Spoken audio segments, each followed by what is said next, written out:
Which is found in gases state. इसके अलावा चाहे प्लांट में हो चाहे एनिमल में हो, किसी में भी, या इनफैक्ट चाहे बैक्टीरिया में हो या किसी में भी हो, किसी भी ऑर्गेनिज्म में गैसेस स्टेट में कोई दूसरा हार्मोन नहीं पाया जाता है ना। ये इसकी सबसे ज्यादा खास बात है, पिक्यूलिटी। और इसके फंक्शन समझ लेते हैं। तो हेडिंग डालेंगे, I think it's the fourth hormone. तो fourth one is ethylene.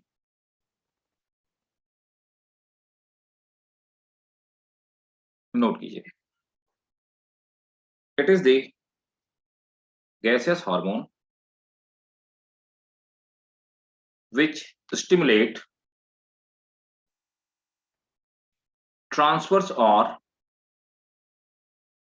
growth, which stimulate transverse growth, बोले तो horizontal growth, transverse growth, but retard the longitudinal growth। तो किसी भी प्लांट की ट्रांसवर्स ग्रोथ जो होती है उसको प्रमोट करने का काम करता है ना। तो जो भी ब्रांचेस वगैरह की ग्रोथ होगी उसके लिए फॉर्मिश हेल्प करेगा, लेकिन जो इसकी लॉन्गिट्यूडनल ग्रोथ होती है उसके लिए क्या करता है, मतलब कुल मिलाकर के अगर देखा जाए तो हम लोगों ने पढ़ा था कि ऑक्सिन एपिकल डोमिनेंस का काम करता है, तो ये ऑक्सिन का ऑपोजिट काम करता है। तो ट्रांसवर्स ग्रोथ को प्रमोट करता है और ये जो एपिकल ग्रोथ होती है उसको डिमोट करने का काम करता है, स्टॉप करने का काम करता है। Next one, it is formed in, important है, इसको आप अंडरलाइन करिए कि बनता कहां पे। It is formed in almost it is formed in almost all part of it is formed in almost all part of root, leaves, flower, root, leaves, flower, fruit, seed, etc. Next point, maximum synthesis occurs during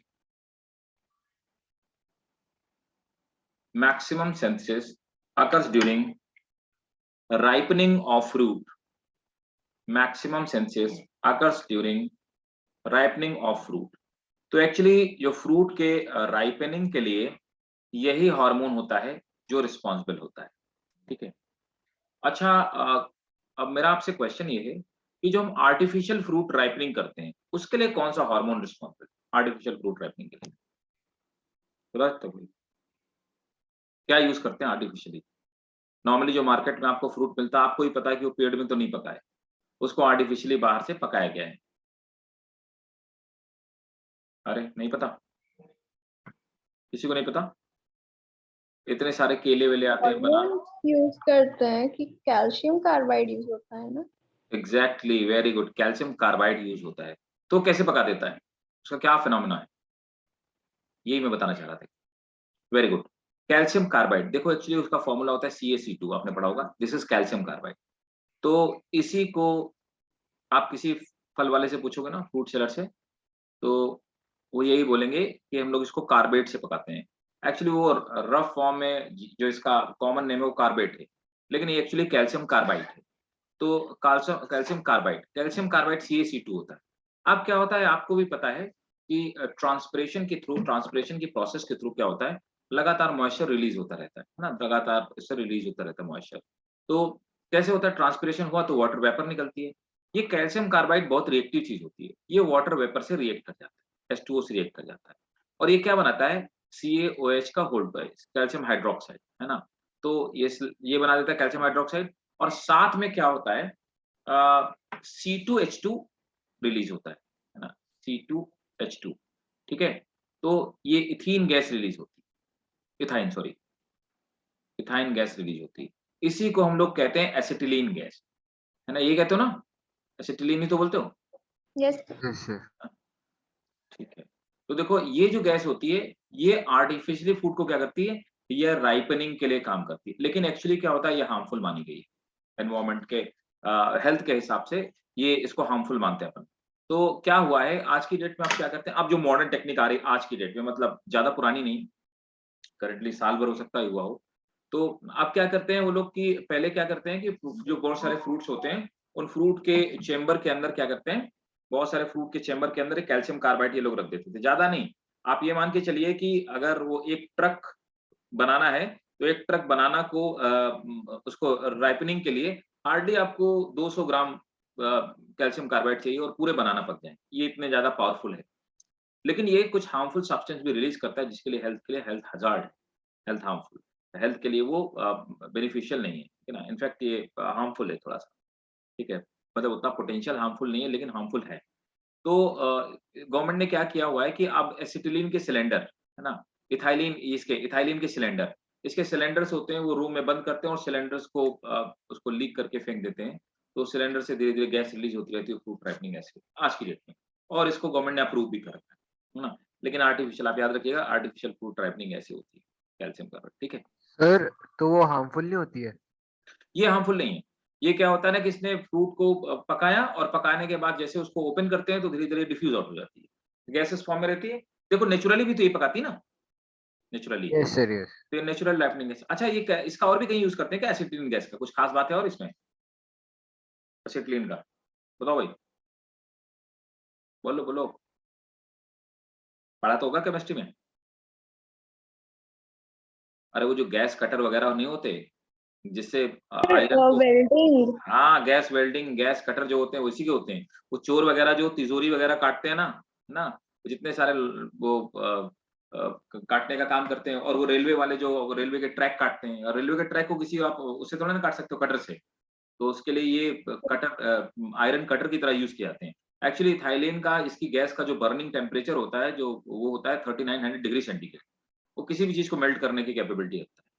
ये बहुत ज़्यादा temperature produce करता है, इसलिए gas cutter के form में use किया जाता है, गैस वेल्डिंग में यूज़ की जाती है। ये गैसेज़ का यूज़ किया जाता है। Next, the function of ethylene are that it has 10 it has 10 senescence, it has 10 senescence, it has 10 senescence of leaves and flower.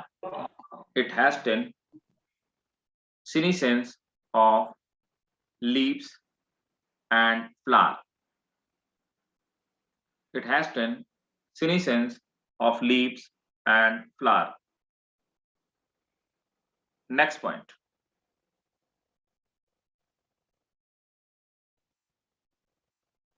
It is responsible for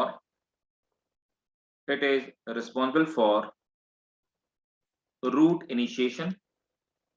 It is responsible for root initiation when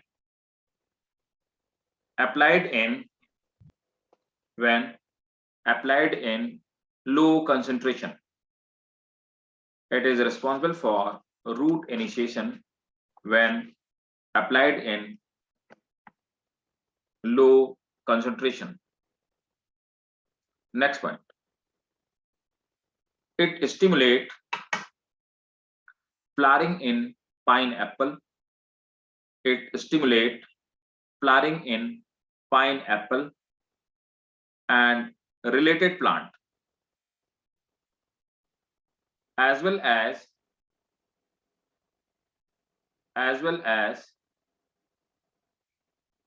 mango plant.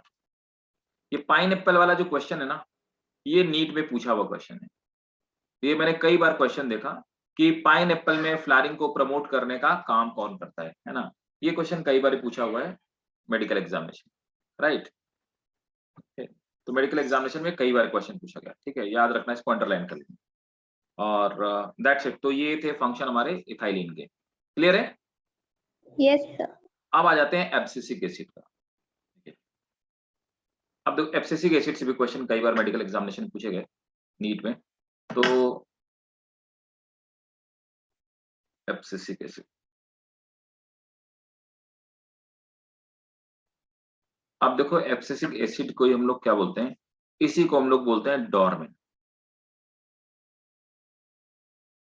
है ना? डॉर्मिन।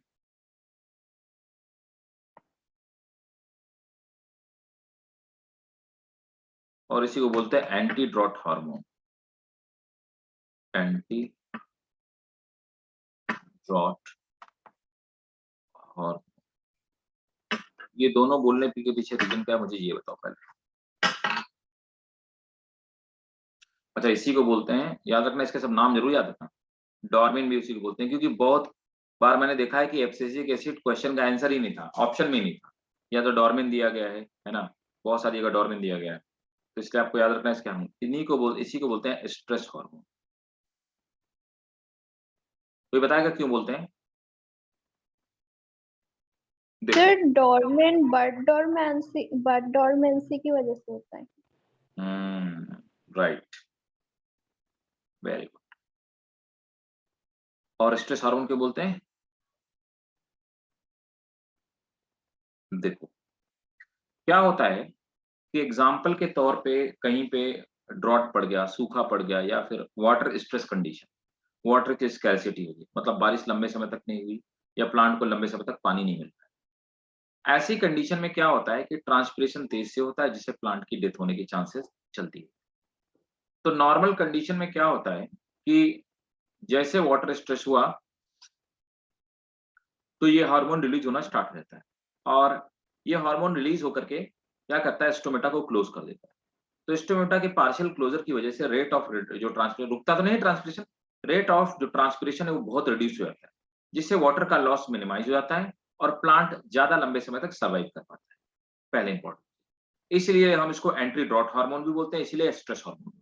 एक बात और बात, हम लोग जब 12th में बायोटेक्नोलॉजी पढ़ेंगे तो बायोटेक बहुत इंटरेस्टिंग पार्ट है बायोटेक, लेकिन वो आपको तभी समझ में आएगा जब आपकी मॉलिक्यूलर जेनेटिक्स अच्छे से क्लियर होगी। तो बायोटेक में हम लोग ये पढ़ते हैं कि हम ऐसे प्लांट्स को ये बायोटेक्नोलॉजी की हेल्प से ऐसे प्लांट बनाते हैं जो वाटर स्ट्रेस की कंडीशन पे भी सर्वाइव कर सकते हैं। मतलब जो नॉर्मली प्लांट कम वाटर में ज्यादा वाटर में ग्रो करते हैं, मतलब एग्जांपल के तौर पे राइस राजस्थान में नहीं ग्रो किया है, ग्रो करना पॉसिबल नहीं था, क्योंकि राइस को वाटर ज्यादा चाहिए और राजस्थान में वाटर की स्कैरसिटी। तो क्या हुआ कि हमने ये स्ट्रेस हार्मोन वाला जीन्स कुछ राइस के प्लांट्स में डाल दिया, जिससे क्या हुआ, राइट का जो राइस की नई ब्रीड बनी, उसका रेट ऑफ ट्रांसपिरेशन रिड्यूस हो गया। अब वो ये इन फसलों को भी उगाया जा सकता है, बायोटेक्नोलॉजी की हेल्प से इनको अब राजस्थान में भी उगाया जा सकता है। तो अब राइस मतलब राजस्थान में उगना पॉसिबल हो पाया, किसकी वजह से, इस बायोटेक की हेल्प की वजह से। तो वहां पे हमने स्ट्रेस हार्मोन को डाल करके, जीन्स डाल करके ऐसे राइस का फॉर्मेशन किया बायोटेक की हेल्प से। तो इस तरह से ये बायोटेक्नोलॉजी में भी यूज किया गया डॉर्मिन हार्मोन। और एक और बात, डॉर्मिन क्या करता है, ये डॉर्मेंसी क्रिएट करता है। तो डॉर्मेंसी क्यों, डॉर्मेंसी तो मैं आपको बता चुका हूँ, डॉर्मेंसी क्या होता है, स्लीपिंग, है ना। तो मतलब क्या होता है कि सीड में जब तक एब्सिसिक एसिड मौजूद है तब तक सीड जर्मिनेट नहीं करेगा, एक सर्टेन टाइम पीरियड तक सीड क्या होता है, स्लीपिंग कंडीशन में होता है। फिर जब एब्सिसिक एसिड डिजनरेट हो जाता है तो सीड की जो डॉर्मेंसी होती है वो रिमूव हो जाती है, और उसके बाद फिर सीड ग्रो कर जाता है ना। अब इसका नाम एब्सिसिक एसिड क्यों? तो ये क्या होता है कि जैसे एग्जाम्पल के तौर पे मान लीजिए कि ये कोई स्टेम, और इस स्टेम में कोई एक पर्टिकुलर लीफ जो है वो लगी हुई है ना, इस पे एक लीफ लगी हुई है ना? इस स्टेम में एक लीफ लगी हुई। अब क्या हुआ, इस लीफ ने अपनी एज कंप्लीट कर ली है, या इसमें एजिंग हो गई, मतलब ये लीफ मैच्योर हो गई, और अब इसका एज जो इसके जो टाइम पीरियड है वो इसका खत्म होने वाला है। तो होता क्या है कि ये जहाँ पर लगी हुई है, यहीं पर ये क्या करती है कि यहाँ की जो सेल्स होती हैं ये डेड होना स्टार्ट हो जाएगी। तो इसमें एब्सिसिक एसिड का फॉर्मेशन होगा लीफ में, और इस पॉइंट पे आकर के एब्सिसिक एसिड एक्युमुलेट हो जाएगा। तो एब्सिसिक एसिड क्या करेगी, यहाँ पे नेक्रोसिस क्रिएट करेगी, मतलब टिश्यू की डेथ होगी, और टिश्यू की डेथ की वजह से एक डेड लेयर का फॉर्मेशन हो जाएगा। कहाँ पे, लीफ का मार्जिन जहाँ पे है। और यही हाल होता है जो राइपन फ्रूट होते हैं। तो राइपन फ्रूट और मैच्योर लीव्स जहां से मेन प्लांट से लगी हुई होती हैं, वहां पे एक एब्सिशन लेयर का फॉर्मेशन होता है, एब्सिशन लेयर का फॉर्मेशन होता है। तो एब्सिशन लेयर का फॉर्मेशन करता है, इसीलिए हम इसको एब्सिसिक एसिड बोलते हैं। तो this is also responsible for falling of ripen fruit and mature leaves. Clear है? Yes sir. चलो तो नोट करिए, it is called abscisic acid, it is called abscisic acid as it form abscission layer as it form abscission layer at the base of abscission layer at the base of leaf at the base of leaf at the base of leaf and responsible for and Sir, could you please repeat? it is called abscisic acid as it forms abscission layer at the base of abscission layer at the base of mature leaves and mature fruit. Full stop. Hence we can say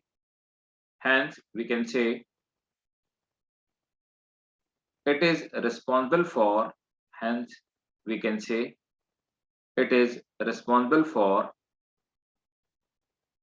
hence we can say it is responsible for abscission of mature leaves abscission of mature leaves and mature fruit.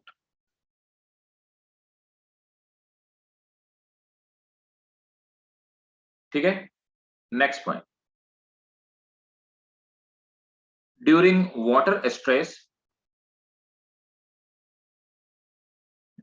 water stress or scarcity of water, abscisic acid during water stress, abscess or scarcity of water, abscisic acid is synthesized rapidly. Abscisic acid is synthesized rapidly and it is responsible for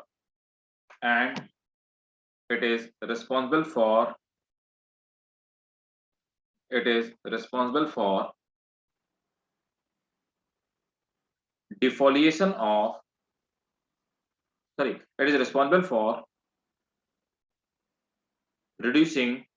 it is responsible for reducing transpiration by closing stomata. Reducing transpiration by closing stomata. Next point. Abscisic acid, अच्छा इसी में लिख लो ये जो पहला हमने point लगा. That's why it is also called anti-drought hormone. That's why it is also called anti-drought hormone. Next point. Abscisic acid increases resistance of plant. Abscisic acid increases resistance of plant to cold and other type of stress. Therefore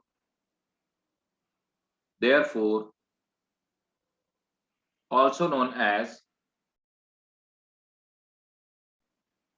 stress hormone. Therefore also known as stress hormone.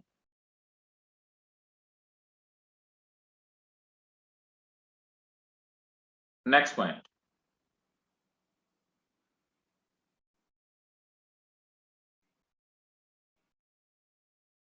It is also responsible for इसको ABA भी बोलते हैं short में ABA abscisic acid को ABA. It is also responsible capital ABA. ठीक है. It is also responsible for parthenocarpy It is also responsible for parthenocarpy in fruit. ठीक है, और एक और चीज है, ABA is also known as dormin. ABA is also known as dormin, as it induces dormancy, as it induces dormancy in buds, comma, underground stem and seed. Buds, underground stem and seed. ठीक है, yes sir. Okay. तो ये थे हमारे क्या, जितने सारे hormones थे, है ना, मतलब फाइटो हार्मोन जिनको हम बोलते हैं। ये सबसे एक्चुअली इंपॉर्टेंट पार्ट था। आपको मैक्सिमम क्वेश्चन इसी से मिलेंगे। कुछ क्वेश्चन आपसे मिल जाएंगे कि आपको ये एग्जाम्पलीफाई करना पड़ेगा। आपको 4 ऑप्शन दिए होंगे कि शॉर्ट डे प्लांट कौन है, लॉन्ग डे प्लांट कौन है, उसके एग्जाम्पल्स है। तो 4 एग्जाम्पल है, वो याद रखिएगा, है ना। फ्रीक्वेंटली उन्हीं से क्वेश्चन पूछा जाता है कि निकोटीना भाई क्या है, पोटैटो क्या है, वगैरह वगैरह, है ना। तो नेक्स्ट थिंग है, आप पहले भी पढ़ चुके होंगे, आपने 9th-10th में पढ़ा होगा, तो दैट इज फोटो पीरियडिज्म। पढ़ा है ना सबने? फोटो, कोई बताएगा क्या होता है फोटो पीरियडिज्म? कोई बताएगा? Any one of you?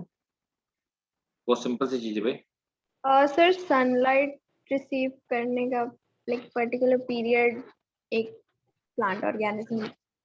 Okay, right. देखो क्या होता है, हाँ मतलब थोड़ा थोड़ा आपने सही बता दिया। देखो क्या होता है कि आप देखते हैं कि कुछ फ्लावर ऐसे होते हैं या कुछ प्लांट ऐसे होते हैं जिनमें फ्लावरिंग जो होती है वो विंटर्स के टाइम पे होती है ना। और जैसे कि एग्जांपल के तौर पे अभी विंटर्स आएंगे तो आप देखोगे कि आपको कॉलीफ्लावर दिखाई देने लगेगा, है ना। और आपको ये पी आना स्टार्ट हो जाएगा, मार्केट में मटर आना स्टार्ट हो जाएगा। तो ऐसा इसलिए होता है क्योंकि विंटर्स में जो लाइट का एक्सपोजर टाइम होता है, ड्यूरेशन होता है, वो कम होता है। आप कहते हैं दिन छोटे होते हैं, तो नॉर्मली क्या होता है कि लाइट का एक्चुअली दिन कहाँ छोटे होते हैं यार, दिन तो 12 ही घंटा का होता है। ठीक है? तो कहना तो मतलब ये तो कहना गलत है, टेक्निकली ये बात गलत है कि डे थोड़ा ना शॉर्ट हुए। डे तो 12 आवर्स का होता है और नाइट भी 12 आवर्स की होती है। डे कभी शॉर्ट नहीं हो सकता है। लेकिन क्या होता है कि अगर उसको टेक्निकली बोला जाए तो लाइट का जो एक्सपोजर टाइम है वो शॉर्ट हो जाता है। तो आप बोलते हो मतलब बाहर लाइट बहुत कम टाइम के लिए रहती है, शॉर्ट टाइम के लिए रहती है, इसलिए बोलते हो आप डे शॉर्ट हो गए। तो ये जो प्लांट होते हैं ये शॉर्ट डे प्लांट, तो कम समय के लिए लाइट का एक्सपोजर होता है। उसमें क्या होता है, इनमें फ्लावरिंग होती है, मतलब उनमें इसमें रिप्रोडक्शन होता है और फिर सीड का फॉर्मेशन होता है। ठीक है। इसी तरह से गर्मियों में जब आप देखते हो तो कुकुम्बर आता है और क्या बोलते हैं वाटरमेलन आता है, मस्क मेलन आता है। तो ये सब क्या होते हैं, ये सब फ्लावरिंग और फ्रूटिंग कब करते हैं, ये करते हैं समर्स में। समर्स में क्या होता है, सूरज जल्दी निकल आता है मॉर्निंग के टाइम पे और इवनिंग में ज्यादा लेट तक सेट होता है ना। तो आप देखते हैं जो लाइट का फोटो पीरियड है, लाइट की प्रेजेंस का जो ड्यूरेशन है वो बढ़ जाता है। ऐसे प्लांट को हम लोग क्या बोलते हैं, LDP बोलते हैं, लॉन्ग डे प्लांट बोलते हैं, है ना। तो वो लॉन्ग डे प्लांट हो गए। और कुछ प्लांट ऐसे होते हैं जो 12 आवर्स मतलब सॉरी 12 मंथ, किसी भी मंथ में वो फ्रूट देते रहते हैं, फ्लावरिंग करते रहते हैं। उनको डे न्यूट्रल प्लांट बोलते हैं, उनके ऊपर लाइट के पीरियड का इम्पैक्ट नहीं पड़ता। तो इस तरह से प्लांट को हम SDP, LDP और डे न्यूट्रल प्लांट में काउंट कर सकते हैं। तो फोटो पीरियड वो ड्यूरेशन होता है जिस ड्यूरेशन तक लाइट का एक्सपोजर पर्टिकुलर प्लेस पे रहता है। क्लियर है, समझ आ गया ना।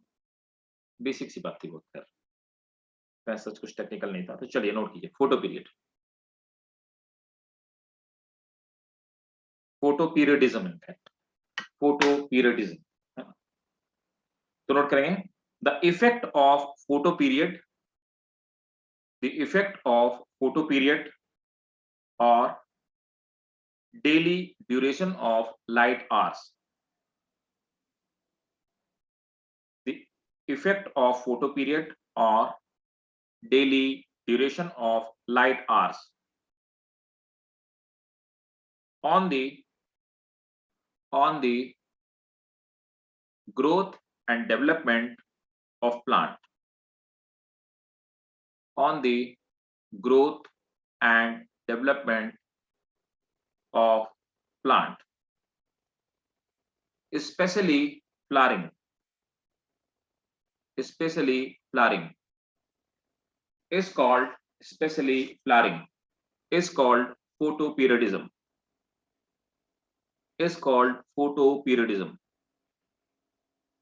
full stop. Photoperiodism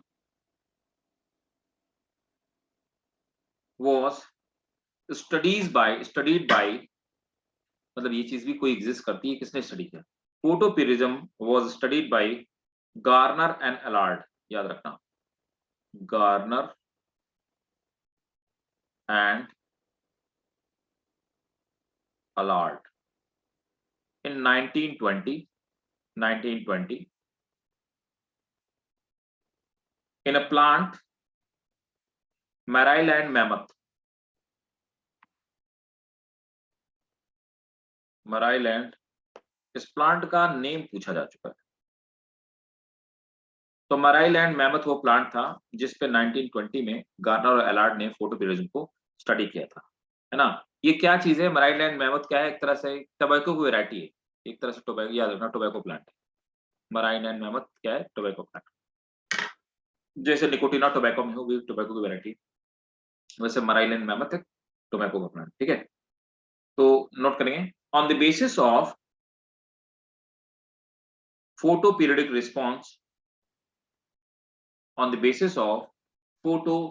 response, plant has been divided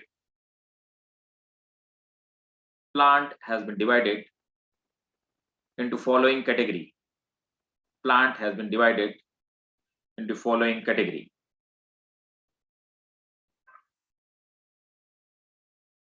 First, A.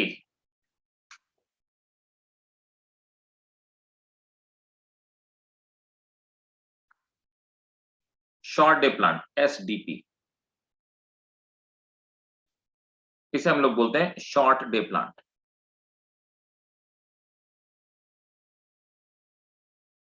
Short day plant है ना, SDP। अब देखो शॉर्ट डे प्लांट या SDP क्या होते हैं, बता सकते हो?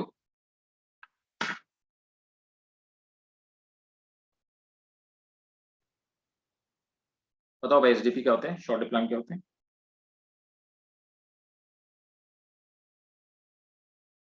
नोट करो। ये तुम लोग मेरी बात सुन रहे हो ना? कोई रिस्पांस नहीं आ रहा उधर से यार? सुनते हो ना तुम लोग बात है? कोई बोलता ही नहीं इधर से। यस सर, सुनते हैं। यस अच्छा सुनते हो? शॉर्ट डे मतलब प्लांट वो जो विंटर्स में होते हैं।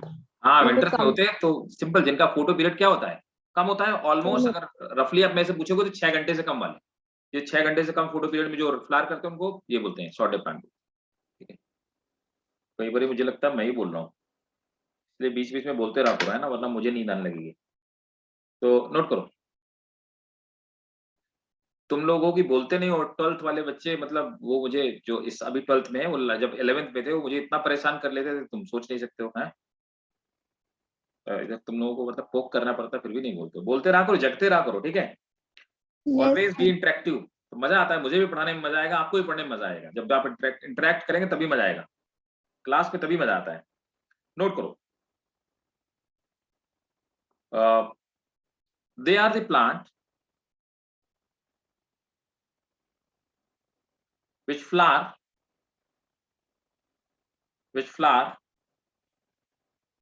when the photo period or day length, when a photo period or day length is below a critical level,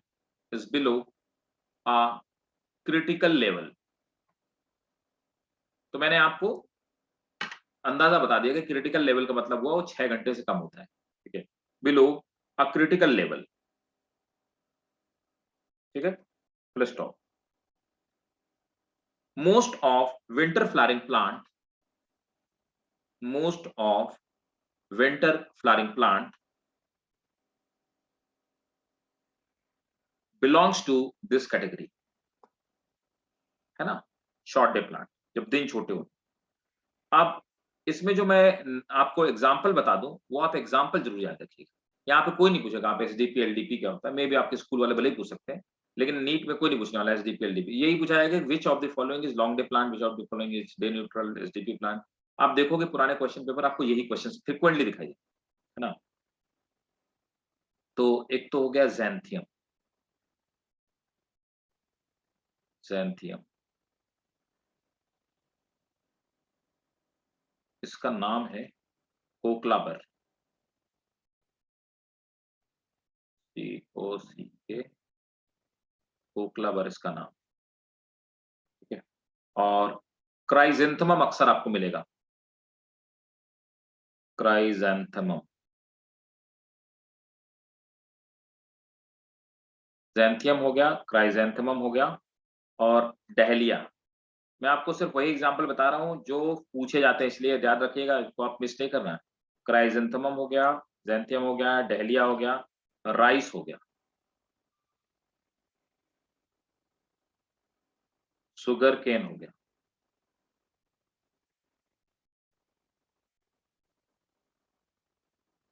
sugar cane हो गया, स्ट्रॉबेरी हो गया। कभी कंफ्यूजन आया तो याद रखना, ये फ्रूट मार्केट में कब आता है, आपको आप अंदाजा लगा लेंगे। स्ट्रॉबेरी हो गया, पोटैटो हो गया,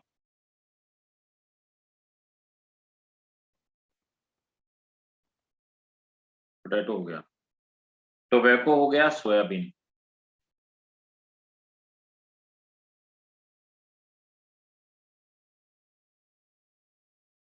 टोबैको हो गया, सोयाबीन जिसको ग्लाइसिन मैक्स हम लोग बोलते हैं, सोयाबीन हो गया। इनमें से कोई ऐसा एग्जाम्पल नहीं जो ना पूछा गया हो कभी ना कभी, नहीं कोई सा भी example, not even single example जो कभी ना कभी आपको क्वेश्चन पेपर में मुझे नहीं दिखा, सब भी एग्जाम्पल से क्वेश्चन, यस। है ना। तो एग्जाम्पल आपको 100% बिल्कुल याद रखना, है ना? ऐसा आइडिया लगा के रखना है, दिमाग में रखना कि देखो जो सर्दियों में आप ऐसे याद कर लें, सर्दियों में कौन से प्लांट होते हैं, वो एसडीपी होते हैं, जो गर्मियों में होते हैं वो एलडीपी होते हैं। अब आ यस। जाते हैं LDP, D, LDP, long day plant. Long day plant note करिए, दे flower when receive, they flower when receive long photo period or long photo period or light hours, long photo period or light hours which are above, which are above a critical length, which are above a critical length,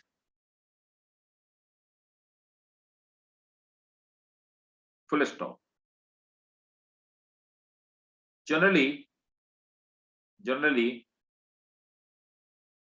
they flower in summers, generally they flower in summer. अब कौन कौन से होते हैं मैं आपको बता देता हूँ, एग्जाम्पल आप नोट कर लीजिए। एक तो हो गया हैनबेन, हैनबेन हो गया, दूसरा वीट, वीट हो गया, ओट और sugar beet, sugar beet, spinach,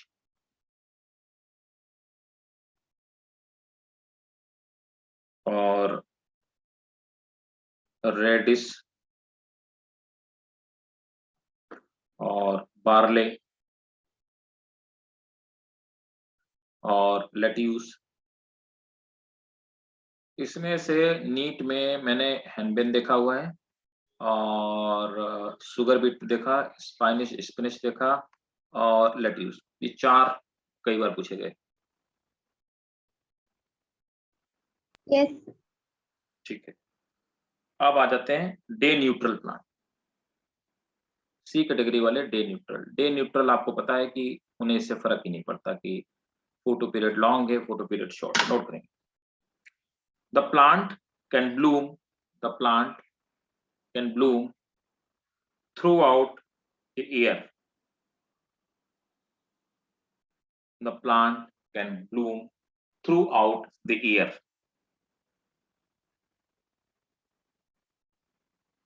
Like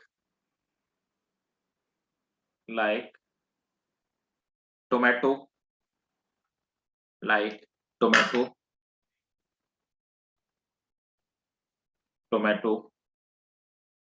pepper,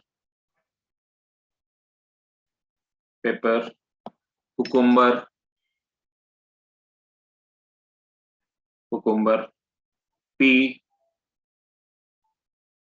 sunflower, maize, cotton। ठीक है, ये हो गया आपके डे न्यूट्रल प्लांट। तो फोटो पीरियड के बेसिस पे हम इतने पार्टमेंट को डिवाइड करते हैं। तो ये भी हमारा होगा, फोटो पीरियड भी हो गया। अच्छा, एक चीज और आप नोट कर लीजिए, वर्नलाइजेशन क्या होती है। आपके स्कूल में पूछा जाएगा, मे बी नीट में पूछा जा सकता है कि वर्नलाइजेशन क्या होता है। नॉर्मली स्कूल वालों का बड़ा फेवरेट क्वेश्चन है। क्या होता है कि बहुत सारे ऐसे प्लांट होते हैं कि जो नॉर्मली तो आपको वो जब तक उनका वो फोटो पीरियड मतलब फोटो पीरियड नहीं आ जाएगा तब तक वो फ्लावरिंग नहीं करेंगे। और नॉर्मली जब तक मीन्स उनका सीजन नहीं आ जाता है, या यूं कहें कि जब तक उनकी डोरमेंसी ओवर नहीं हो जाती, तब तक वो क्या करते हैं कि वो ना तो जर्मिनेट करते हैं और ना ही फ्लावरिंग करते हैं। लेकिन कई बारी फसल जल्दी लेने के लिए तो उनको टेम्परेचर शॉक दिया जाता है। टेम्परेचर शॉक क्या होता है, अगर उनको लो टेम्परेचर के साथ एक्सपोज कर दिया जाए बोने से पहले, तो उनकी डोरमेंसी ब्रेक हो जाती है और फ्लावरिंग उनमें अर्ली होती है। तो लो टेम्परेचर का शॉक देने का जो प्रोसेस है, उसको हम लोग क्या बोलते हैं, इस प्रोसेस को हम बर्नलाइजेशन बोलते हैं। ठीक है, समझ आया? Yes sir. ये सिंपली आप समझना कि प्लांट के जो सीड होते हैं उनको बोने से पहले हम लोग क्या करते हैं, लो टेम्परेचर का शॉक दे देते हैं। ठीक है, तो उसको हम लोग बर्नलाइजेशन। ठीक है, नोट करो। अच्छा, मैं लिख तो दूं, what is बर्नलाइजेशन।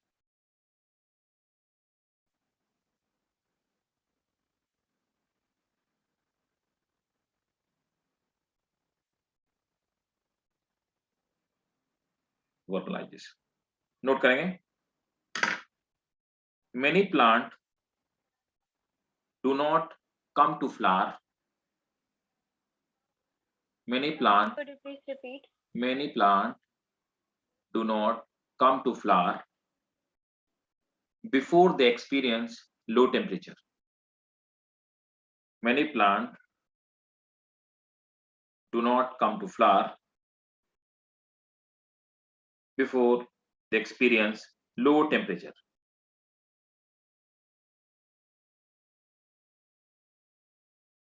That is, they flower during winters. They flower during winters and then bear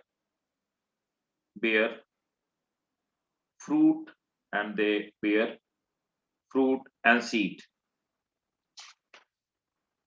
Full stop. Vernalization is, next paragraph है, vernalization is a process of shortening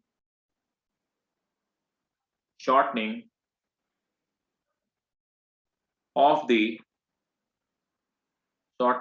the juvenile or vegetative phase. Vernalization is the process of shortening juvenile or vegetative phase. and hastening flowering and hastening flowering by a previous cold treatment and hastening flowering by a previous cold treatment.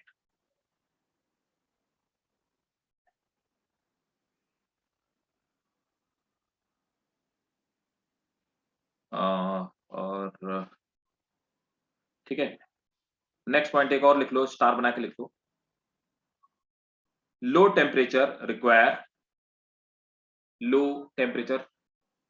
Require for vernalization is 0 to 5 degrees centigrade. 0 to 5 degree centigrade. Full stop, इसी में लिखेंगे।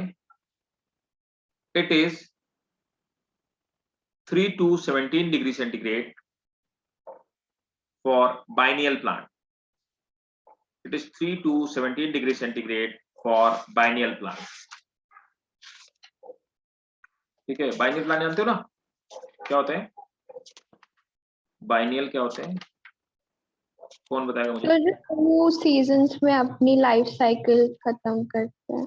Right, वो 2 seasons में अपनी life cycle खत्म करते हैं, उनको हम बाइनियल बोलते हैं, है ना। एक ग्राफ है, वो भी आपको मैं दिखा देता हूँ, हालांकि it's not that much important, फिर भी आपको एनसीईआरटी में भी दिया होगा, तो मैं आपको दिखा देता हूँ for sake of your knowledge. Growth curve जिसको बोलते हैं, ग्रोथ कर्व सभी प्लांट हो चाहे एनिमल, सब में एक ही जैसा होता है, वो भी मैं आपको दिखा देता हूँ।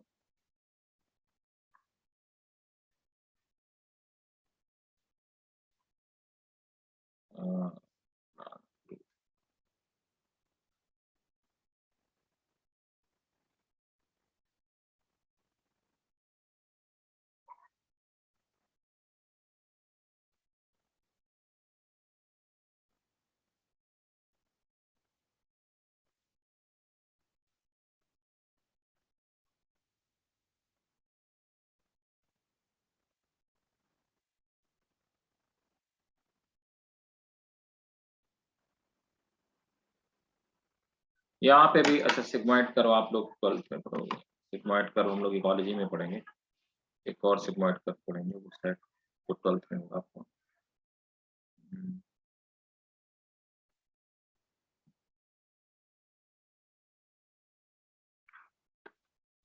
देखो प्लांट का जब भी हम लाइफ साइकिल देखते हैं, ग्रोथ कर्व देखते हैं, तो जनरली ऐसा दिखाई देगा। और यहाँ पर देखो हमने क्या लिया है, नीचे वाले डायमेंशन में आपको पता है कि बायोलॉजी में हम हमेशा हमको क्या करते हैं, इस वाले डायमेंशन में टाइम को ले लेते हैं और इस वाले को ग्रोथ में। अब देखो ग्रोथ को हमने किस में नापा है, size weight of the organism, दो चीजों में, या तो हम साइज देखते हैं प्लांट वन के केस में, या ऑर्गेनिज्म का वेट देखते हैं, है ना, दो केसेस में। तो क्या होता है कि पहले ऑर्गेनिज्म में बड़े स्लो ग्रोथ होती है, इसको हम लैग फेज कहते हैं। तो पहले ऑर्गेनिज्म स्लो ग्रोथ करता है, फिर क्या होता है, एक पर्टिकुलर टाइम पीरियड आता है जिसमें बहुत स्पीड से ग्रोथ होती है, उसको हम लॉग और एक्सपोनेंशियल फेज कहते हैं। जब उसके बाद ये मैच्योरिटी अटेन कर देता है, तो मैच्योरिटी अटेन करने के बाद फिर ग्रोथ इसकी ऑलमोस्ट स्टेगनेट हो जाती है, उससे ज्यादा ग्रोथ नहीं होती है। इसको स्टेशनरी फेज बोलते हैं, है ना। और स्टेशनरी फेज आने के बाद एक पर्टिकुलर लिमिट के बाद कोई भी प्लांट क्या करता है, अपने फ्रूट देता है, फ्लावरिंग देता है, फ्रूट देता है, और उसके बाद नॉर्मली सीनीसेंस या डेथ हो जाती है। ये हमारा सिग्मॉइड ग्रोथ कर्व, ये एस के शेप का, इसलिए इसको हम सिग्मॉइड ग्रोथ कर्व बोलते हैं, है ना। और ये किसी प्लांट की क्या है, नोट कर लो, ग्रोथ कर्व या sigmoid growth curve. Yes, It is the graphical representation of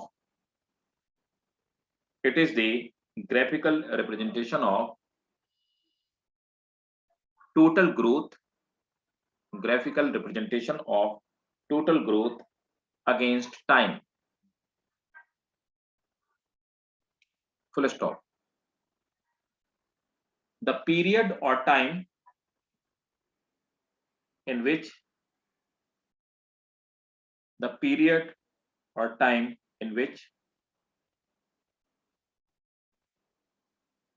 growth takes place the period of time in which growth take place is called grand period of growth, is called grand period of growth. Full stop. The growth rate is not uniform. The growth rate is not uniform during this period. Full stop. If total growth is planted, if total growth is plotted, I'm sorry, if total growth is plotted against time, it gives sigmoid curve. It gives sigmoid curve, which is following. Full stop. आप इसको note कर लीजिए, screenshot ले लीजिए, इसको बना लीजिएगा, ठीक है? Yes. और बताएं, अब आप बताइए, कुछ आपका कोई क्वेरी, कोई क्वेश्चन हो तो बताइए। तब फिर ये मतलब I think this is not, I think this is actually the last chapter of human plant physiology. अब इसके बाद हम लोग ह्यूमन फिजियोलॉजी स्टार्ट करें। इसमें कोई भी डाउट हो तो बताइए। Sir, abscisic acid plant growth inhibitor hormone भी है। हाँ, वो एक्चुअली क्या ना, वो एब्सिसिक लेयर बना देता है ना, देखो ना, वो एपिकल डोमिनेंस को रोक देता है, एब्सिसिक लेयर बनने लगती है। तो क्या होता है, एब्सिसन मतलब नेक्रोसिस प्लांट में स्टार्ट हो गई, है ना? तो नेक्रोसिस स्टार्ट हो गई तो मतलब क्या हुआ, प्लांट अब डेथ की तरफ बढ़ने लगा, मतलब अब उसका स्टेशनरी फेज। तो ये पता क्या अब निकलेगा, ये एब्सिसिक एसिड नॉर्मली एक तो निकलेगा स्ट्रेस कंडीशन में, वो तो इमरजेंसी वाली बात हो गई। नॉर्मल प्लांट में स्टेशनरी फेज में निकलेगा जब प्लांट अपनी वो एजिंग की तरफ बढ़ रहा होगा। देखो माना जाता है, ये खैर आपके सिलेबस से बाहर है, हम लोग मास्टर्स में पढ़ते हैं कि थ्योरी ऑफ एजिंग क्या है, मास्टर्स में हमें पढ़ाया जाता है, चाहे आप जोलॉजी से मास्टर करें चाहे बॉटनी से, दोनों में ये थ्योरी ऑफ एजिंग है। तो देखो जोलॉजी की थ्योरी ऑफ एजिंग ये कहती है इंसान बूढ़ा क्यों हो जाता है, मतलब हम आप जैसे जैसे एज में बढ़ते जाते हैं तो वैसे वैसे हमारी जो मेटाबॉलिक रेट होती है वो गिरती जाती है, हार्मोन्स की एफिशिएंसी गिरती जाती है, बॉडी की एफिशिएंसी टोटल इसकी वजह से गिरती जाती है। यही थ्योरी ऑफ एजिंग। तो थ्योरी ऑफ एजिंग एनिमल्स में ये कहती है कि सेल्स का जो फंक्शनल एरिया होता है या फंक्शनल परसेंटेज होता है, धीरे धीरे एज बढ़ने पे सेल्स का फंक्शनल परसेंटेज कम होता जाता है, मतलब उसका फंक्शनल एरिया कम होता जाता है। तो हर सेल की एफिशिएंसी गिरती जाती है, जिससे बॉडी की एफिशिएंसी गिरती जाती है, इससे धीरे धीरे एजिंग होती जाती है। और जब सेल्स की एफिशिएंसी ऑलमोस्ट कम ना के बराबर होती है तो कोई भी बंदा मर जाता है, कोई भी एनिमल मर जाता है। कुल मिलाकर के अगर एक छोटे बच्चे की सेल देखी जाए तो 100% काम करती है, आपकी अगर सेल देखी जाए तो अभी 80% काम करती है, मेरी सेल देखोगे तो 60 to 70% काम करती होगी। धीरे धीरे जो मुझसे ज्यादा एज वाले लोग हैं उनकी और कम और बूढ़ों में ना के बराबर काम करती है। तो ये आज की डेट में सबसे ज्यादा एक्सेप्टेड थ्योरी ऑफ एजिंग। वैसे जब हम प्लांट की बात करते हैं तो प्लांट में थ्योरी ऑफ एजिंग ये कहती है कि प्लांट में जो सिनीसेंस आता है, वो सिनीसेंस के लिए रीजन रिस्पॉन्सिबल क्या होता है, एब्सिसिक एसिड। जब प्लांट ज्यादा बड़े हो जाते हैं, उनका साइज ज्यादा हो जाता है, तो आप अगर किसी पुराने प्लांट को देखेंगे जो 100 साल पुराना है, तो आप देखेंगे उसका 90% एरिया जो होगा वो स्क्लेरेनकाइमस टिश्यू से बना होगा। 90% एरिया एक्चुअली उसका डेड होगा और स्क्लेरेनकाइमस टिश्यू से बना होगा, मतलब उसमें जो वायबल पार्ट होंगे वो बहुत कम। तो धीरे धीरे क्या होता है, डेड टिश्यूज या सिनीसेंट पार्ट इकट्ठा होते जाते हैं। रीजन सिनी से ये जो आपका एब्सिसिक एसिड होता है वो ज्यादा बनता जाता है, और किसी भी प्लांट के लिए एजिंग के लिए यही रिस्पॉन्सिबल है। तो एब्सिसिक एसिड यहाँ पे हो गया, वहां पे फंक्शनलिटी हो गया। ये दो चीजें हैं जो थ्योरी ऑफ एजिंग को सपोर्ट करती Yes. है, ठीक है? और बताओ भाई, किसी की कोई क्वेरी, कोई डाउट? No, sir, not. सब लोग को सब कुछ समझ में आ गया? प्लांट फिजियोलॉजी में किसी को कोई दिक्कत हो, पूरी प्लांट फिजियोलॉजी की बात करो, कहीं पे ऐसा कुछ लगा हो, कोई दिक्कत हो या आपको कुछ टफ लगा हो? No, sir. No, sir. ठीक है, अगर आप लोगों को टफ नहीं लगा तो मतलब ये बहुत अच्छी बात है। आप कब किसी भी उस बच्चे से पूछोगे ना जिसने किसी भी इंस्टीट्यूट में मेडिकल के लिए क्लास ले रखी है, जिनको हम ड्रॉपर वाले बच्चे बोलते हैं, मतलब जो 12th पास कर चुके हैं, आप बोलोगे ना कि उनसे पूरी इस पार्ट में, पूरे बायोलॉजी में कहाँ पे आप डिफिकल्टी फेस करते हो, सबका एक एक एक आवाज में सिंगल क्वेश्चन आंसर होगा, सर प्लांट फिजियोलॉजी। जबकि सच ये है कि प्लांट फिजियोलॉजी आपने देखा होगा ये छोटा सेक्शन है और इजी है। हालांकि मैं आपको बता दूं, पूरे प्लांट फिजियोलॉजी से आपको 40 मार्क्स मिलेंगे, इसलिए Yes. इसको आप बिल्कुल बढ़िया से पढ़िएगा और अभी आप इसको कंसोलिडेट कर लो, जिससे कि दोबारा जब नीट के टाइम पे आपको रिवीजन करना पड़े तो आपको ज्यादा मेहनत ना करनी। Yes. ठीक है, तो अब एनिमल फिजियोलॉजी से हम लोग स्टार्ट करते हैं, है ना। अब ह्यूमन Yes. फिजियोलॉजी स्टार्ट करते हैं, देख लिया जाए क्या क्या है ह्यूमन फिजियोलॉजी में। सबसे पहले डाइजेशन से स्टार्ट होगा और अब देखो आपके कितने चैप्टर बचे, पूरे सिलेबस में सिर्फ 7 चैप्टर बचे ना। ठीक है, तो ह्यूमन फिजियोलॉजी थोड़ा सा बड़ा पार्ट है, एक एक करके स्टार्ट करते हैं। तो सबसे ह्यूमन फिजियोलॉजी में सबसे पहले हम लोग स्टार्ट करेंगे डाइजेशन, है ना। तो चलो हेडिंग डालो, चैप्टर का नाम क्या है ह्यूमन फिजियोलॉजी में, भाई क्या नाम है चैप्टर का? चैप्टर का तो नाम है डाइजेशन एंड एब्जॉर्प्शन, है ना, डाइजेशन एंड एब्जॉर्प्शन। तो पहले समझ लिया जाए मोटा मोटी डाइजेस्टिव सिस्टम। बहुत सारे लोगों में लाइफ प्रोसेस पे पढ़ा होगा क्लास 10th में, बट बहुत सारे लोगों को भूल भी गया होगा। तो पहले मैं आपको ह्यूमन डाइजेशन,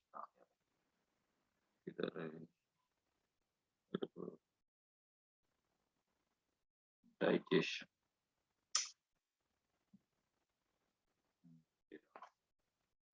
तो पहले मैं आपको डायग्राम दिखाता हूँ, मेरा खुद का बनाया हुआ डायग्राम।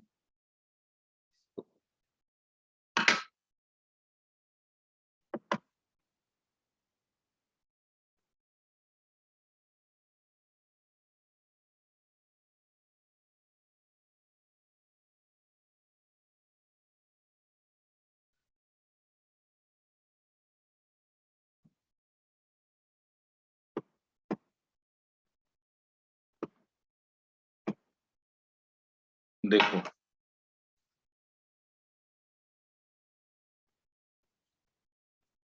ये रहा हमारा कंप्लीट डाइजेस्टिव सिस्टम। अब देखो जहां पर क्या है कि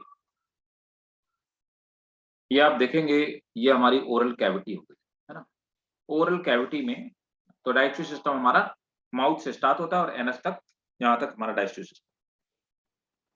अब देखिए ये हमारी ओरल कैविटी होगी, वो जगह जहाँ पे फूड रखा जाता है। ओरल कैविटी में ऊपर, है ना, यहाँ पर आप देखेंगे एक बड़ी सी ग्लैंड है, इसको हम पैरोटिड सलाइवरी ग्लैंड बोलते हैं। ये हमारे सबसे बड़ी सलाइवरी ग्लैंड होती है और ये हमारे ये पैलेट ऊपर वाला जो पार्ट है उसके ऊपर की तरफ पाई जाती है। आप इसके नीचे आते हैं, 2 और छोटी-छोटी ग्लैंड्स पाई जाती हैं जो सलाइवा सीक्रेट करने का काम करती हैं। सबलिंगुअल, लिंगुआ माने होता है एक्चुअली टंग, है ना। तो लिंगुअल, सबलिंगुअल, है ना, यही लिंगुआ से लैंग्वेज बना है ना, क्योंकि हम यहाँ Yes. टंग का यूज करके बोलते हैं ना। तो सबलिंगुअल मतलब जो हमारे टंग के नीचे पाई जाती है। और इसके नीचे आप देखेंगे एक और है वो सब मैंडिबुलर। तो ये वाला जो पार्ट है ना, थोड़ी वाला पार्ट, इसको अपन मैंडिबल कहते हैं। तो इसके इसके पीछे पाई जाती है उसके लिए सब मैंडिबल हो गया, और जीभ के नीचे जो पाई जाती है उसको हम सबलिंगुआ बोलते हैं। तो कुल मिलाकर के ये पैरोटिड, सबलिंगुअल और सब मैंडिबुलर 3 टाइप की हमारे पास सलाइवरी ग्लैंड पाई जाती है। जहां Yes. तक हमारी ये डाइजेस्टिव सिस्टम और मतलब कि ये हमारा डाइजेस्टिव ट्रैक ट्रैक इसोफेगस जिसको बोलते हैं, तो जहां तक ये फूड पाइप और विंड पाइप जहां तक एक होती है, उस तक वाले पार्ट को हम लोग फेरेंक्स कहते हैं। तो फेरेंक्स एक कॉमन पार्ट, यहां तक मामला कॉमन हो गया, चाहे हम रेस्पिरेशन की बात करें चाहे हम डाइजेशन की बात करें। अब क्या होता है, थोड़ी दूर आने के बाद यहाँ पर आप देखेंगे तो यहाँ पर हम लोग पढ़ते हैं कि एपिग्लॉटिस नाम का एक कर्टेन लाइक स्ट्रक्चर पाया था, पर्दा पाया जाता है।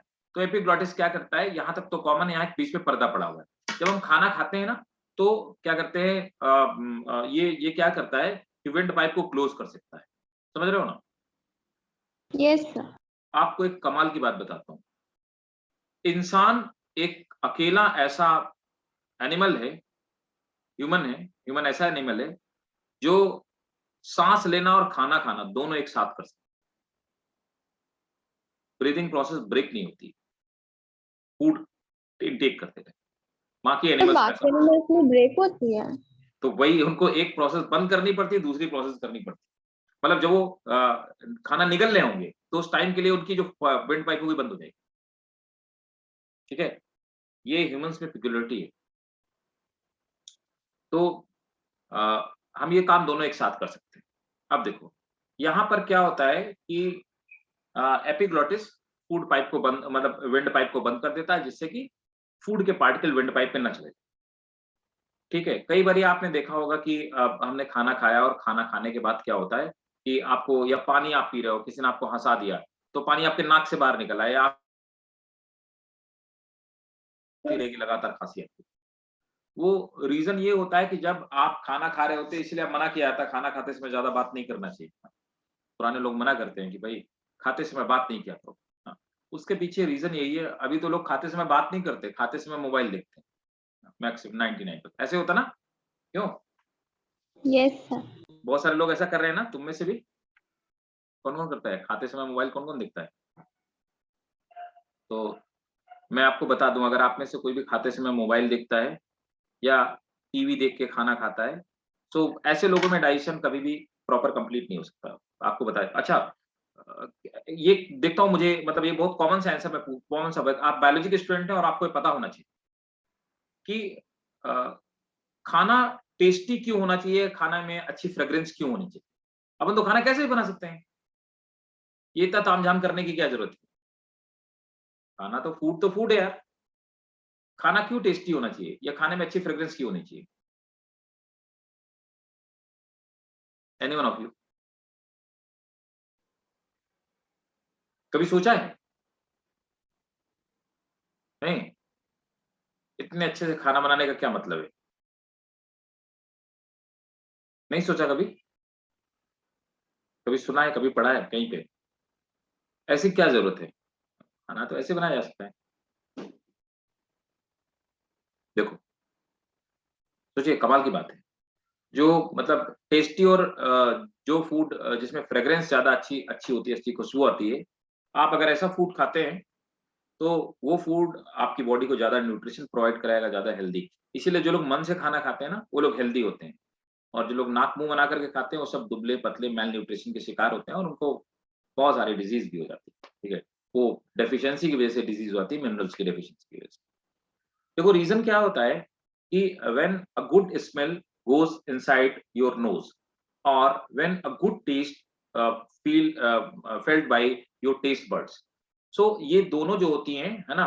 तो स्मेल वाली ऑल्फैक्टरी नर्व्स होती, पढ़ाऊँगा मैं आपको ब्रेन वाले पार्ट में, नर्वस सिस्टम में। तो स्मेल यस। वाली जो नर्व्स होती हैं, वो ऑल्फैक्टरी लोब को जाती हैं ब्रेन में, हमारे फ्रंटल ब्रेन का ये पार्ट है ना? सेरेब्रम का पार्ट है ऑल्फैक्टरी लोब, तो ऑल्फैक्टरी लोब में जाती हैं। और उसके बाद टेस्ट बड भी, ये भी हमारे सेरेब्रम का ही पार्ट है। ये दोनों ही के मैसेज जाते हैं हमारे ब्रेन के पास में। ब्रेन के अंदर ग्लैंड पाई जाती है, पिट्यूटरी ग्लैंड। पिट्यूटरी ग्लैंड बाकी जितने भी हार्मोन्स होते हैं और एंजाइम्स होते हैं, उनको कंट्रोल करने का काम करती है। ठीक है?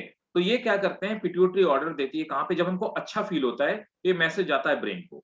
ये ब्रेन मैसेज देता है, गैस्ट्रिन हार्मोन जैसे सीक्रेट होता है, जो बाकी एंजाइम को मतलब पुश करता है डाइजेशन के लिए। तो ये सब हार्मोन जाकर के डाइजेस्टिव जूसेस को पुश करते हैं, जिसकी वजह से क्या होता है कि वो डाइजेस्टिव जूसेस ज्यादा सीक्रेट होते हैं। और जब डाइजेस्टिव जूसेस ज्यादा प्रॉपर सीक्रेट होते हैं, प्रॉपरली या ज्यादा सीक्रेट होते हैं, तो उसकी वजह से क्या होता है, डाइजेशन प्रॉपर होता है। और प्रॉपर डाइजेशन का मतलब होता है कि पूरा का पूरा complex food, maximum complex food simple food में कन्वर्ट हो जाता है और हमारी बॉडी एब्जॉर्ब कर लेती है। ठीक है? जब कुछ लोग यस। मोबाइल देख के जो लोग खाना खाते हैं, ये गंदी आदत है ना? जो लोग टीवी देख के खाता है, तो so what happens on that time, you are not focus on your food. तो ना ही आप अपने टेस्ट पे फोकस दें और ना ही उसकी फ्रेग्रेंस पे आप फोकस हैं। ठीक है? आपने खा लिया और आपको पता भी नहीं चला कि एक्चुअल में इसका टेस्ट कैसा था, अच्छा था, बुरा था, खराब था। वो मतलब ऑटोमेटिक हैंड मतलब मुँह में जा रहा है और आपकी निगाहें और आपका ब्रेन कहीं पे और है। उस कंडीशन में क्या होता है कि आपके हार्मोन्स उस इंटेंसिटी से नहीं निकलते जिस इंटेंसिटी से एक्चुअल में निकलना चाहिए। तो क्या होता है, वो आपके एंजाइम्स को पुश नहीं करता, और जितना एक्चुअल में नॉर्मल में जितना एंजाइम निकलना चाहिए, एंजाइम्स का सीक्रेशन उससे कम होता है, जिसकी वजह से डाइजेशन प्रॉपर नहीं हो पाता। तो अगर लोग कोई मना करते हैं, so that is the actually sole reason behind it. यही कारण है कि फूड अच्छा आखिर क्यों दिखना चाहिए, गुड लुकिंग क्यों होना चाहिए, है ना? फूड आखिर टेस्टी क्यों होना चाहिए, अच्छी फ्रेग्रेंस क्यों होना चाहिए? मुझे लगता है कि आपको सब क्वेश्चंस के आंसर मिल गए होंगे, है ना? Yes sir. मैं आपको बायोलॉजिकली बता रहा हूँ, मतलब मैं आपको साइकोलॉजिकली साइकोलॉजी के टीचर या मतलब सोशियोलॉजी के टीचर के एंगल से नहीं बता रहा हूँ, मैं आपको ये बता रहा हूँ बायोलॉजी के एंगल से, एंड दैट एक्चुअली हैपन। यही कारण है कि जो लोग खाना मन से खाते हैं उनकी बॉडी में वो ज्यादा उनको न्यूट्रिशन प्रोवाइड कराता है फूड, ठीक है, सेम फूड। अब देखो फेरेंक्स के बाद आ गए ये वाला पार्ट, ये वाला पार्ट। अब देखो ये पूरा पार्ट जो फूड पाइप है जिसको हम क्या बोलते हैं, ईसोफेगस। तो ईसोफेगस को अपन क्या बोलते हैं, इसी को हम बोलते हैं फूड पाइप। अब भाई ये जो फूड पाइप है आपका, ये फूड पाइप, इसकी लेंथ पूछी गई थी नीट में कितनी होती है, कोई बता सकता है क्या कितनी लंबा होता है फूड पाइप? सिर्फ 23-25 centimetre. Very good, excellent, 25 centimetre होता है, सही है, यही इसका आंसर नीट का क्वेश्चन। ऊपर वाले पार्ट को हम लोग सर्विकल बोलते हैं, तो सर्विक्स माने क्या होता है, गर्दन, इसलिए इसको सर्विकल बोलते हैं। फिर लंग्स वाले पार्ट को थोरेसिक बोलते हैं, और ये स्टमक के पास वाले पार्ट को एब्डोमिनल बोलते हैं। तो हमारे हम इसोफेगस को 3 पार्ट में डिवाइड करते हैं, सर्विकल, थोरेसिक और एब्डोमिनल। उसके बाद ये जो आपको दिखाई दे रहा है ये वाला पार्ट, ये ऐसा मैं बताता हूँ, ये वाला पार्ट, डायफ्राम। वेरी गुड, इसको हम डायफ्राम बोलते हैं। एक्चुअली क्या होता है, डायफ्राम एक कर्टेन, ये इनफैक्ट करता क्या है, हमें इसकी जरूरत पड़ेगी जब हम अभी आपको रेस्पिरेशन पढ़ाएंगे, है ना। ये लंग्स के बेस पे होता है। हाँ, हाँ, तो ये क्या करता है, ये एक्चुअली एब्डोमिनल कैविटी और रेस्पिरेटरी कैविटी, है ना, इनको दोनों को क्या करता है, सेपरेट करने का काम करता है। तो ये एक इनफैक्ट अगर कहा जाए तो ये रेस्पिरेशन वाले चेंबर को और डाइजेशन वाले चेंबर को दोनों को अलग कर देता है ना, और ये रेस्पिरेशन में इनडायरेक्टली हेल्प भी करता है। कैसे करता है वो हम लोग पढ़ेंगे जब ब्रीदिंग मैकेनिज्म पढ़ेंगे। यस। अब नीचे वाले पार्ट को तो देखो, इसके ये जो डायाफ्राम है, डायाफ्राम के ऊपर वाले पार्ट को हमने बोला थोरेसिक, और इसके नीचे वाले पार्ट को हमने एब्डोमिनल बोला। अब देखो थोरेसिक और एब्डोमिनल, ये जो एब्डोमिनल पार्ट है, इसमें ऊपर की तरफ हो गया हमारा स्टमक, स्टमक हो गया, फिर ये लिवर होता है ना, और लिवर के साथ में जुड़ा होता है गॉल ब्लैडर, है ना। माना जाता है कि गॉल ब्लैडर अब हमारे लिए फंक्शनल नहीं रहा, कैसे फंक्शनल नहीं रहा ये हम लोग डिस्कस करेंगे जब मैं आपको डाइजेस्टिव ग्लैंड अभी पढ़ाऊंगा। अब क्या होता है कि आप देखेंगे कि ये लिवर वाला पार्ट है और दूसरा है पैंक्रियास वाला पार्ट है। लिवर और पैंक्रियास दोनों के ही, ये देखिए लिवर और पैंक्रियास दोनों के जो पाइप होते हैं, तो ये ऊपर से हेपेटिक डक्ट आई और ये ऊपर से पैंक्रेटिक डक्ट आई। दोनों डक्ट बने होता नली पाइप, है ना। तो दोनों की डक्ट आकर के यहाँ पर कॉमनली जुड़ जाती है, और हम लोग इस पार्ट को हिपैटो पैंक्रेटिक एम्पुला कहते हैं, है ना। तो hepato pancreatic ampulla common opening है, और ये जो ओपनिंग है ये कॉमनली खुलती है कहां पर, स्मॉल इंटेस्टाइन। अब स्टमक के नीचे यहां से, ये जहां पे यू शेप कर्व है, यहां से स्मॉल इंटेस्टाइन शुरू हो जाती है। अब स्मॉल इंटेस्टाइन को हम लोग कई सारे पार्ट में डिवाइड करते हैं। सबसे ऊपर वाला पार्ट ड्यूडेनम होता है। तो एक्चुअली हिपैटोपैंक्रेटिक जो एम्पुला है वो ड्यूडेनम में खुलती जाकर के, ड्यूडेनम, जेजुनम, एलियम, है ना। तो देखिए ड्यूडेनम, जेजुनम, एलियम, इन तीनों को मिला के स्मॉल इंटेस्टाइन। उसके बाद यहाँ यस। पे स्मॉल, हाँ जी बेटा, इस ड्यूडेनम, जेजुनम और इलियम, इसको स्मॉल इंटेस्टाइन बोलते हैं। अब देखो यहाँ पर क्या है,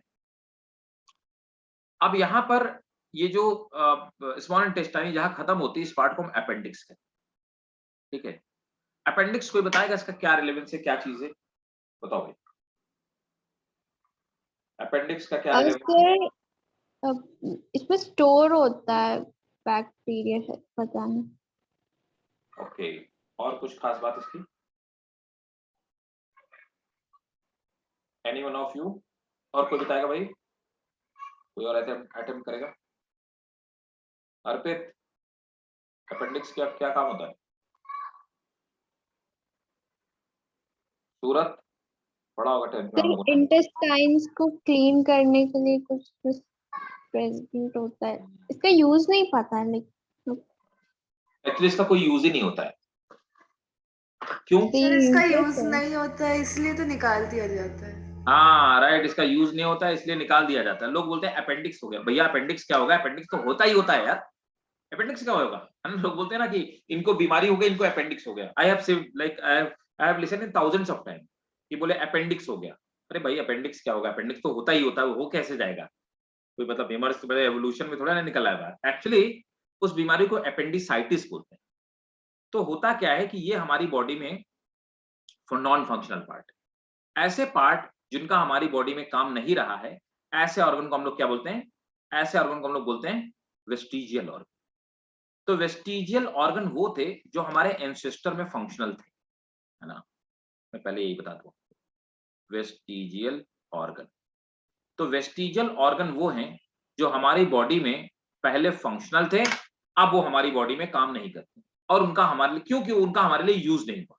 तो ड्यू कोर्स ऑफ एवोल्यूशन वो यूज ना होने की वजह से वो हमारी बॉडी में धीरे धीरे धीरे धीरे डिजेनरेट हो रहा है, और एक समय वो आएगा कि मतलब थाउजेंड्स ऑफ जनरेशन के बाद वो धीरे धीरे खत्म ही हो जाएंगे, बचेंगे नहीं। साइंटिस्टों का ऐसा मानना है कि जब इंसान एक ह्यूमन मतलब मॉडर्न ह्यूमन होमोसेपियंस की कैटेगरी में नहीं था, तो उसके पहले क्या था, ये जो एक चौथा चेंबर था, ये फोर्थ चेंबर था, इसमें सेलुलोज को डाइजेस्ट करने वाले बैक्टीरिया पाए जाते रहे होंगे और इंसान सेलुलोज डाइजेस्ट कर पाता रहा होगा। लेकिन धीरे धीरे इंसानों ने वो घास पत्ती सब खाना बंद कर दिया और इंसानों ने खाना बना करके कुक करके खाना शुरू कर दिया। तो उसकी वजह से अब धीरे धीरे क्या हुआ, इसका काम नहीं रहा, और काम जब नहीं रहा तो धीरे धीरे खत्म होने लगा। ठीक है, आज की डेट में ह्यूमन सेलुलोज को डाइजेस्ट नहीं कर सकता है, we can not digest cellulose, बल्कि बाकी जो हर्बीवोर्स होते हैं उनके अंदर सेलुलोज को डाइजेस्ट करने की कैपेबिलिटी पाई जाती है। तो अपेंडिक्स आज की डेट में हमारे अंदर वेस्टिजियल ऑर्गन। कई बार क्या होता है कि इस अपेंडिक्स में जो फूड होता है वो जाके फूड इसके अंदर चला जाता है, फूड के जाने की वजह से इसमें इन्फेक्शन स्टार्ट होता है, इसमें स्वेलिंग आ जाती है और इन्फेक्ट हो जाता है, तो इसमें इसका साइज बढ़ने लगता है। अपेंडिक्स में स्वेलिंग आना, उसके साइज का बढ़ना, इसको हम अपेंडिसाइटिस बोलते हैं। अगर इसको ना रोका जाए तो ये पार्ट सड़ सकता है और यहाँ पे इंटेस्टाइन में छेद भी हो सकता है ना। इसीलिए नॉर्मली किसी को अपेंडिसाइटिस होता है तो अपेंडिक्स को कट करके बॉडी से बाहर निकाल दिया जाता है। इसके बाद आते हैं ये वाला part. Sir, what is ampulla? Ampulla means होता है कोई सा भी फनल लाइक जो स्ट्रक्चर होता है, ऐसा कोई भी फनल लाइक बायोलॉजी में अगर आपको कोई ऐसा फनल लाइक स्ट्रक्चर होता है उसको हम एम्पुला याद रखना। तो देखो यहाँ पे क्या है, हिपैटो मतलब क्या हुआ, liver, pancreatic pancreas, ampulla, hepato hepatic और पैंक्रेटिक ट्यूब को जोड़ करके बनाया गया एक फनल लाइक पाइप, उसको हिपैटिक पैंक्रेटिक एम्पुला। समझ आया? Yes, sir. तो देखना कहीं भी बायोलॉजी में आप देखना कहीं भी अगर ऐसा स्ट्रक्चर है उसको एम्पुला ही बोलेंगे।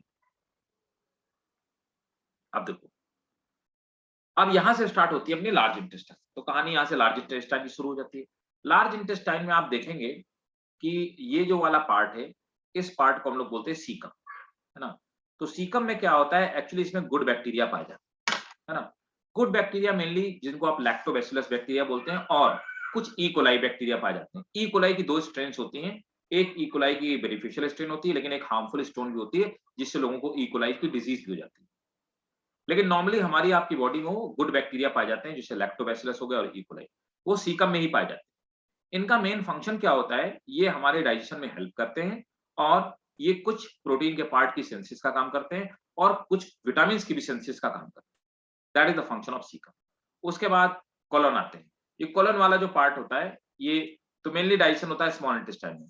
कोलन वाला जो पार्ट होता है ये यहाँ तक फूड लिक्विड फॉर्म में होता है, और वेस्ट फूड यहाँ पे क्या होता है, इसमें न्यूट्रिएंट इसके एब्जॉर्ब कर लिए जाते हैं, वाटर एक्स्ट्रा वाटर एब्जॉर्ब कर दिया जाता है और फूड को वेस्ट में कन्वर्ट कर दिया जाता है, और कॉलन के बाद ये फाइनली एनल होता है। ठीक है, ये हमारा एनल कैनाल होगी। रेक्टम आखिरी पार्ट होता है।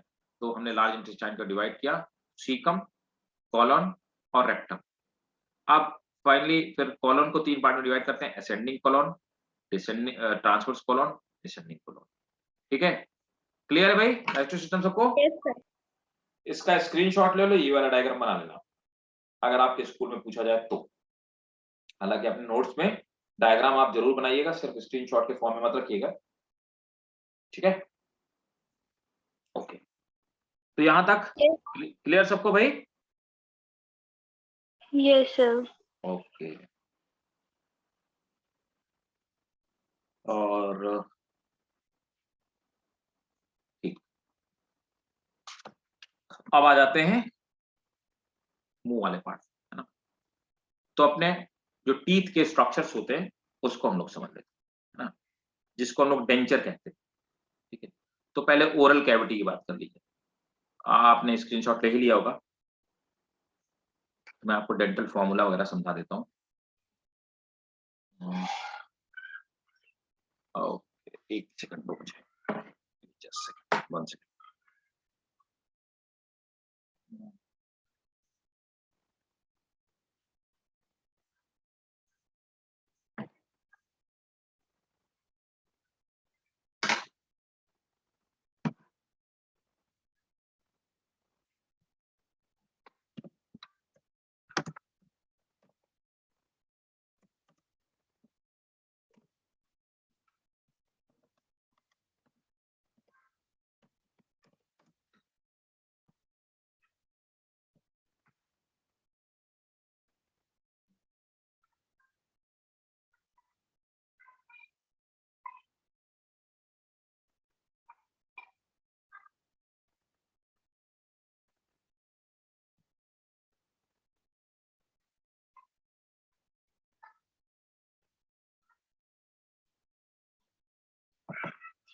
आपको एक डायग्राम दिखाता हूँ।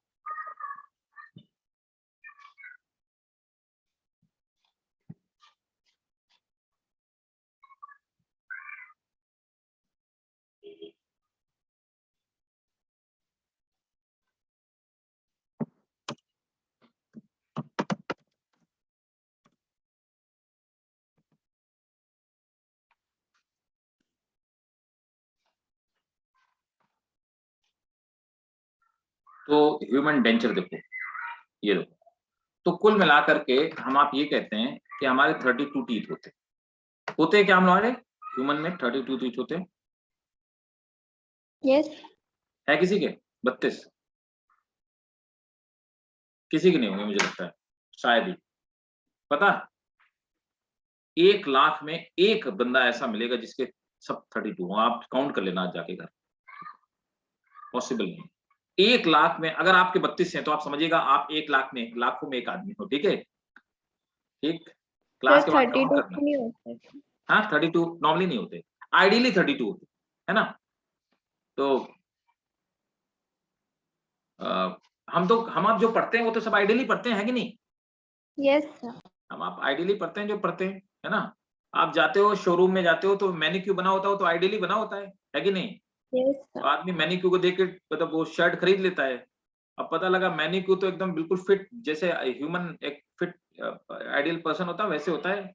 अब आदमी ने शर्ट खरीद ली, पता लगा पेट इतना निकला हुआ, बटन ही नहीं बंद हो रही, है ना। तो प्रैक्टिकली तो ऐसे ही होता है। तो वैसे यहाँ पे भी यस, होता है ना। वो बोल दिए 32 दांत होते हैं, भाई साहब 32 नहीं होते, 30 होते हैं नॉर्मली।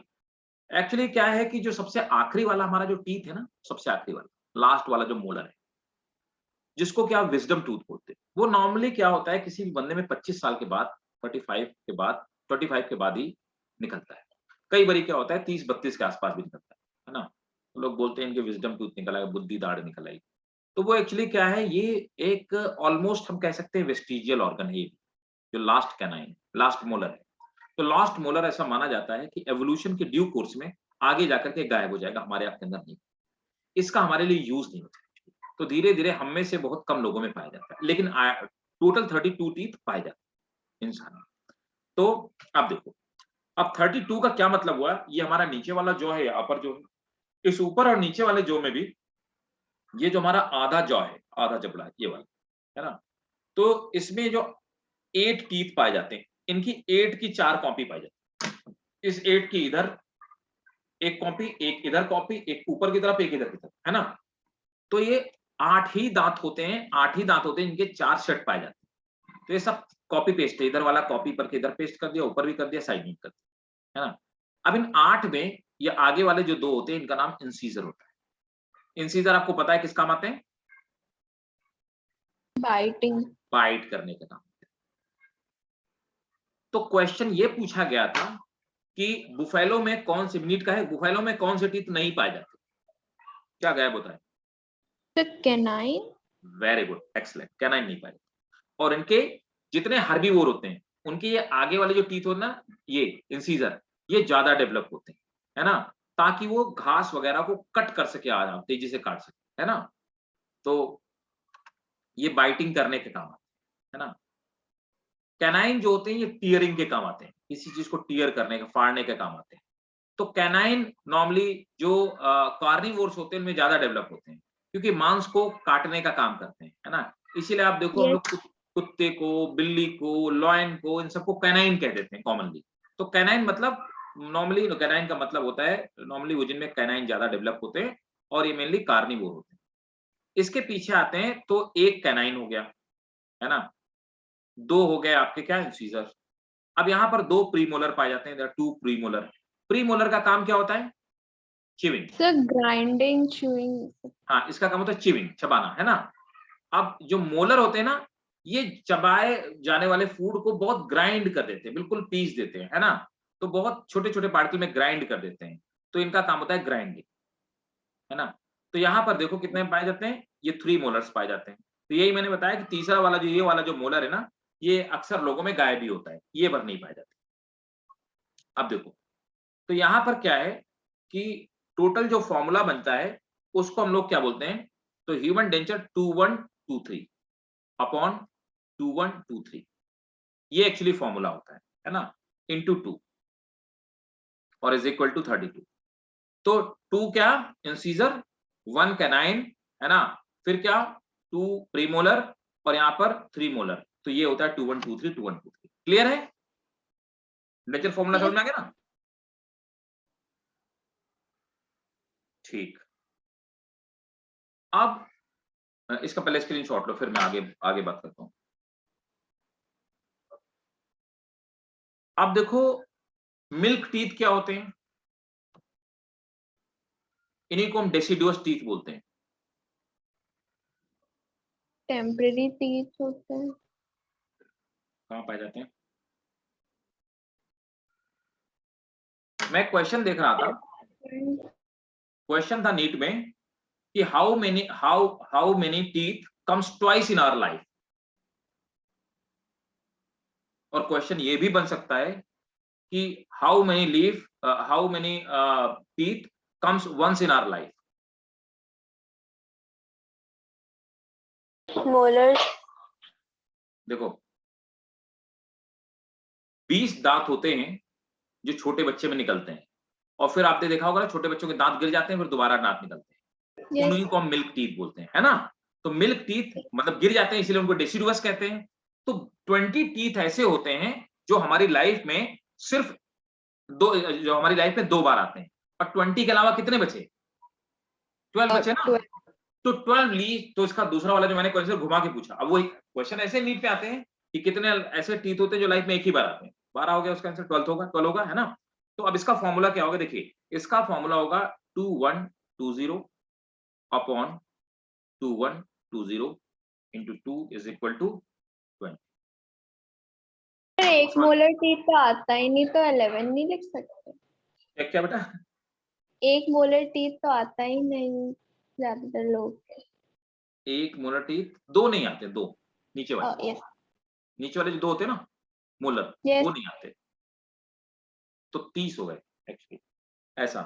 बट आइडियली हम लोग आइडियल कंडीशन ले रहे हैं तो मैक्सिमम 32 हो सकते हैं, इसलिए हमने 32 लिया, ठीक है। 2123 अपॉन 2123। और तो बच्चे में कौन टीथ नहीं पाए जाते बच्चों में? मोलर नहीं होते, ठीक है। मोलर। मोलर नहीं होते, है ना। तो ये हमारा डेंचर फॉर्मूला हो गया। तो यहीं तक रखते हैं डेंचर फॉर्मूला तक, है ना। और नेक्स्ट क्लास में मैं आपको आगे की हम लोग कहानी पढ़ेंगे, ठीक है। बताइए भाई, किसी को कोई प्रॉब्लम? No sir. नो, ठीक है। तो मिलते हैं नेक्स्ट क्लास में और इसके आगे फिर कंटिन्यू करेंगे, ठीक है। Thank you sir. वेलकम बेटा, चलो bye bye, good night. Thank you sir. Welcome बेटा, वेलकम, बाय।